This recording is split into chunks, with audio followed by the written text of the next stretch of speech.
ಕರ್ನಾಟಕದ ಒಂದು ಲೋಕಸಭಾ ಚುನಾವಣೆಯ ಕಾವು ಜೋರಾಗೇ ಇದೆ. ಈಗ ಆಲ್ರೆಡಿ ನಾಯಕರೆಲ್ಲರೂ ಕೂಡ ಬಂದು ಕ್ಯಾಂಪೇನ್ ಅನ್ನು ದೊಡ್ಡ ಮಟ್ಟದಲ್ಲಿ ಶುರು ಮಾಡ್ತಿದ್ದಾರೆ.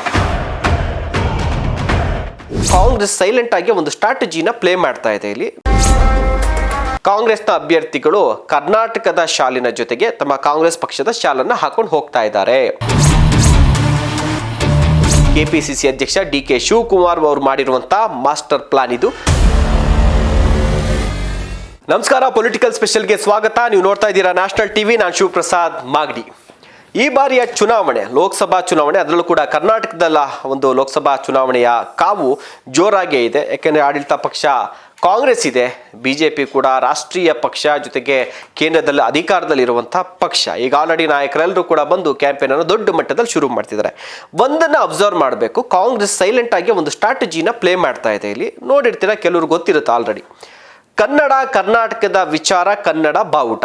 ಸೊ ಇದನ್ನ ಹೆಚ್ಚಿನದಾಗಿ ಕಾಂಗ್ರೆಸ್ನ ನಾಯಕರು ಅದನ್ನು ಮುನ್ನೆಲೆಗೆ ತರ್ತಾ ಇರುವಂಥದ್ದು. ನೀವು ಡಿ.ಕೆ. ಸುರೇಶ್ ಅವರು ನಾಮಿನೇಷನ್ ಸಲ್ಲಿಸೋದಕ್ಕೆ ಹೋಗ್ತಾರಲ್ಲ, ಅವಾಗ ನೋಡಿ ಅವರ ಕತ್ತಲ್ಲಿ ಕರ್ನಾಟಕದ ಶಾಲಿರುತ್ತೆ, ತಲೆ ಮೇಲೆ ಕರ್ನಾಟಕದ ಒಂದು ಪೇಟ, ಅಂದರೆ ಏನು ಕೆಂಪು ಮತ್ತು ಹಳದಿ ಇದೆಯಲ್ಲ, ಸೊ ಅದರ ಒಂದು ಪೇಟವನ್ನು ಕೂಡ ಇಟ್ಕೊಂಡು ಹೋಗ್ತಾರೆ.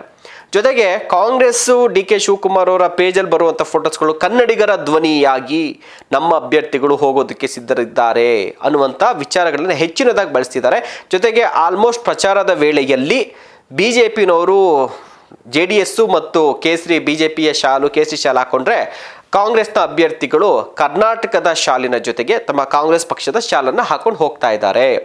ಇತ್ತೀಚೆಗೆ 2ನೇ ಬಾರಿ ನಾಮಪತ್ರವನ್ನು ಸಲ್ಲಿಸಿದ್ರು ಡಿ.ಕೆ. ಸುರೇಶ್ ಅವರು. 4ನೇ ತಾರೀಕು ನಾಮಪತ್ರವನ್ನು ಸಲ್ಲಿಸ್ತಾರೆ. ಅವತ್ತು ಡಾಕ್ಟರ್ CN ಮಂಜುನಾಥ್ ಅವರ ನಾಮಪತ್ರ ಸಲ್ಲಿಕೆ ಕೂಡ ಇರುತ್ತೆ. ಆ ಸಂದರ್ಭದಲ್ಲಿ ಜೈ ಮೋದಿ ಜೈ ಶ್ರೀರಾಮ್ ಅನ್ನುವಂಥ ಘೋಷಣೆಯನ್ನು ಡಿ.ಕೆ. ಸುರೇಶ್ ಅವರಿಗೆ ಕೂಗುವಂಥ ಸಂದರ್ಭದಲ್ಲಿ ಡಿ.ಕೆ. ಸುರೇಶ್ ಅವರು ತಮ್ಮ ಕತ್ತಲ್ಲಿದ್ದಂಥ ಕರ್ನಾಟಕದ ಫ್ಲಾಗನ್ನು ತೋರಿಸ್ಬಿಟ್ಟು, ಏನು ಮಾತಾಡೋದು, ಫ್ಲಾಗನ್ನು ತೋರಿಸ್ಬಿಟ್ಟು ಅವ್ರ ಪಾಡಿಗೆ ಅವ್ರು ಹೋಗ್ತಾರೆ. ಯಾವ ವಿಚಾರಕ್ಕೆ ಇದನ್ನು ಇಟ್ಕೊಂಡಿದ್ದಾರೆ ಅಂದರೆ, ಡಿ.ಕೆ. ಸುರೇಶ್ ಅವ್ರ ಮೇಲೆ ಒಂದು ದೊಡ್ಡ ಆರೋಪವನ್ನು ಕಾಂಗ್ರೆಸ್ BJPನವರು ಹೊರಿಸ್ತಾರೆ. ದೇಶ ವಿಭಜನೆಯ ಹೇಳಿಕೆಯನ್ನು ಕೊಟ್ಟಿದ್ದಾರೆ. ದೇಶವನ್ನು ಹೊಡೆಯುವಂಥ 2 ಭಾಗವಾಗಿ ಮಾಡುವಂಥ ಕೆಲಸವನ್ನು ಡಿ.ಕೆ. ಸುರೇಶ್ ಅವರು ಮಾಡೋದಕ್ಕೆ, ಕಾಂಗ್ರೆಸ್ ಮಾಡೋದಕ್ಕೆ ಹೊರಟಿದೆ. ಇದಕ್ಕೆ ಕ್ಷಮೆಯನ್ನು ಯಾಚಿಸಬೇಕು ಅಂತೇಳಿ ಸಂಸತ್ತಲ್ಲಿ ದೊಡ್ಡ ಚರ್ಚೆಗಳಾಗುತ್ತೆ. ಈ ತೆರಿಗೆ ವಿಚಾರ, ಕರ್ನಾಟಕದ ಪಾಲಿಗೆ ಬರಬೇಕಾದಂಥ ಬರ ಪರಿಹಾರ ಹಣ, ಜೊತೆಗೆ ತೆರಿಗೆ ವಿಚಾರವಾಗಿ ಇವರು ಧ್ವನಿಯನ್ನು ಎತ್ತುತ್ತಾರೆ. ಈ ರೀತಿಯಾಗಿ ಅನ್ಯಾಯವನ್ನು ಮಾಡಬೇಕು ಅಂತಂದರೆ ದಕ್ಷಿಣ ಭಾರತದ್ದೇ ಒಂದು ಸಪ್ರೇಟಾಗಿ ಒಂದು ದೇಶ ಆಗಬೇಕಾಗುತ್ತೆ. ಈ ರೀತಿಯ ಫ್ಲೋನಲ್ಲಿ ಮಾತಾಡ್ತಾರೆ. ಅವರು ಅದನ್ನು ಯಾವ ರೀತಿಯಾಗಿ ಬೇಕಾದ್ರೂ ಎಕ್ಸ್ಪ್ಲೇನ್ ಮಾಡಿ, ನಮಗಾದಂಥ ಅನ್ಯಾಯದ ವಿರುದ್ಧ ನಮ್ಮ ಸಂಸದರು ಧ್ವನಿ ಎತ್ತಿದ್ದಾರೆ ಅಂತಲೂ ಮಾತಾಡ್ಬೋದು, ದೇಶ ವಿಭಜನೆ ಹೇಳಿಕೆ ಕೊಟ್ಟರು ಅಂತಲೂ ಹೇಳ್ಬೋದು. ಆದರೆ ಇವರು ಕೊಟ್ಟಂಥ ಹೇಳಿಕೆ ನಮ್ಮ ರಾಜ್ಯಕ್ಕೆ ಹಿನ್ನಡೆ ಆಗ್ತಾ ಇದೆ, ನಮ್ಮ ರಾಜ್ಯವನ್ನು ಮಲತಾಯಿ ಧೋರಣೆಯನ್ನು ಮಾಡ್ತಾ ಇದೆ BJP ಸರ್ಕಾರ. ಈ ಒಂದು ಕಾರಣಕ್ಕೋಸ್ಕರ ನಾವು ಈ ಒಂದು ಹೇಳಿಕೆಯನ್ನು ಕೊಟ್ಟಿದ್ದು. ನಮಗೆ ಬರಬೇಕಾದಂಥ ಒಂದಷ್ಟು ಪಾಲೇನಿದೆ, GST ಆಗಿರ್ಬೋದು, ಬರ ಪರಿಹಾರದ ಹಣ ಆಗಿರ್ಬೋದು, GST ಪಾಲೇನಿದೆಯಲ್ಲ, ನಮಗೆ 100 ರೂಪಾಯಿ ಬಂತು ಅಂತ ಬೇರೆ ರಾಜ್ಯಗಳಿಗೆ 70 ರೂಪಾಯಿ 80 ರೂಪಾಯಿ ಅಷ್ಟು ಕೊಡ್ತಾ ಇದೆ, ನಮ್ಮ ರಾಜ್ಯಕ್ಕೆ 100 ರೂಪಾಯಿ ಕೇವಲ 13 ರೂಪಾಯಿ ಅಷ್ಟು ಮಾತ್ರ ಬರ್ತಾ ಇದೆ ಅನ್ನುವಂಥ ವಿಚಾರವಾಗಿ ನಾನು ಮಾತನಾಡಿದ್ದು. BJPಯ 25 ಜನ ಸಂಸದರಿದ್ರೂ ಕೂಡ ಧ್ವನಿಯನ್ನು ಎತ್ತಲಿಲ್ಲ. ನಾನು ಏಕೈಕ ಕಾಂಗ್ರೆಸ್ನ ಸಂಸದ, ನಾನು ಕನ್ನಡಿಗರ ಪರವಾಗಿ ಧ್ವನಿಯನ್ನು ಎತ್ತದೆ ಅನ್ನುವಂಥ ವಿಚಾರವನ್ನ ಹೆಚ್ಚಿನದಾಗಿ ಕಾಂಗ್ರೆಸ್ ಫೋಕಸ್ ಮಾಡ್ತು. ಸೊ ಈ ಒಂದು ಕಾರಣಕ್ಕಾಗಿಯೇ ಕನ್ನಡಿಗರ ಪರವಾಗಿ ಧ್ವನಿಯನ್ನು ಎತ್ತಬೇಕು ಅಂತಂದ್ರೆ BJPಯ 25 ಸಂಸದರಿದ್ರೂ ಕೂಡ ಧ್ವನಿಯನ್ನು ಎತ್ತಲಿಲ್ಲ. ನಮ್ಮ ಕಾಂಗ್ರೆಸ್ ಪಕ್ಷದ ಅಭ್ಯರ್ಥಿಗಳ ಕೈಯನ್ನು ಬಲಪಡಿಸಿ ಅವರನ್ನು ಆರಿಸಿ ಸಂಸತ್ಗೆ ಕಳುಹಿಸಿ, ಅಲ್ಲಿ ಕನ್ನಡಿಗರ ಪರವಾಗಿ ಧ್ವನಿ ಎತ್ತುವಂಥ ಕೆಲಸವನ್ನ ನಮ್ಮ ಸಂಸತ್ನ ಸದಸ್ಯರು ಮಾಡ್ತಾರೆ. ನಮ್ಮ ಅಭ್ಯರ್ಥಿಗಳು ಆಯ್ಕೆಯಾಗಿ ಅಲ್ಲಿ ಹೋದ್ರೆ ಕನ್ನಡಿಗರ ಪರವಾಗಿ ಧ್ವನಿಯನ್ನು ಎತ್ತುತ್ತಾರೆ. ಕರ್ನಾಟಕಕ್ಕೆ ಆಗುವಂಥ ಅನ್ಯಾಯ ಇದೆಯಲ್ಲ, ಒಬ್ಬ ಸಂಸದರಿದ್ದೇ ಧ್ವನಿಯನ್ನು ಎತ್ತಿದ್ರು, ಇನ್ನು 20ರಿಂದ 25 ಜನ ಸಂಸದರೇನಾದ್ರು ಹೋಗಿ ಅಲ್ಲಿ ಆಯ್ಕೆಯಾಗಿ ಅಲ್ಲಿ ಹೋಗಿ ನಿಂತ್ಕೊಂಡ್ರೆ ಮೇಜು ಕುಟ್ಟಿ, ಓಕೆನಾ, ಕನ್ನಡ ಬಾವುಟವನ್ನು ಆರಿಸಿ ನಮ್ಗೆ ಬರಬೇಕಾಗಿರುವಂಥ ಹಣವನ್ನು ನಮಗೆ ಕೊಡಿ, ನಮ್ಮ ಪಾಲಿನ ತೆರಿಗೆ ನಮಗೆ ಕೊಡಿ.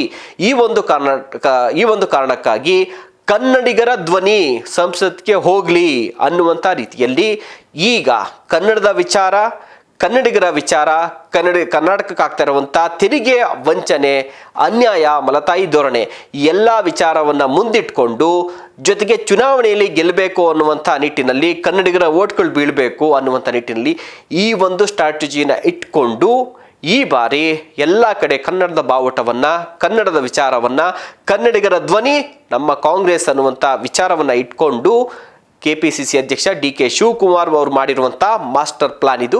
ಸೊ ಇದನ್ನು ಜನ ಮತದಾರರು ಯಾವ ರೀತಿಯಾಗಿ ಸ್ವೀಕಾರ ಮಾಡ್ತಾರೆ ಅಂದ್ಕೊಂಡಿರುವಂಥ ಸ್ಟ್ರಾಟಜಿ ಕರ್ನಾಟಕದ ಕಾಂಗ್ರೆಸ್ನ ಪಾಲಿಕೆ ಡಿ ಕೆ ಶಿವಕುಮಾರ್ ಚಾಣಕ್ಯ ಅಂತಾನೆ ಕರೆಸ್ಕೊಳ್ತಾ ಇದ್ದಾರೆ ಇತ್ತೀಚಿನ ಚುನಾವಣೆಯಲ್ಲಿ ಬಂದಂಥ ಒಂದು ದೊಡ್ಡ ಬಹುಮತದಿಂದಾಗಿ. ಸೊ ಈ ಡಿ ಕೆ ಶಿವಕುಮಾರ್ ಚಾಣಕ್ಯನ ರಣತಂತ್ರವನ್ನು ಕನ್ನಡಿಗರು ಯಾವ ರೀತಿಯಾಗಿ ಸ್ವೀಕಾರ ಮಾಡ್ತಾರೆ ಅಂದುಕೊಂಡಂತ ಆಗುತ್ತಾ?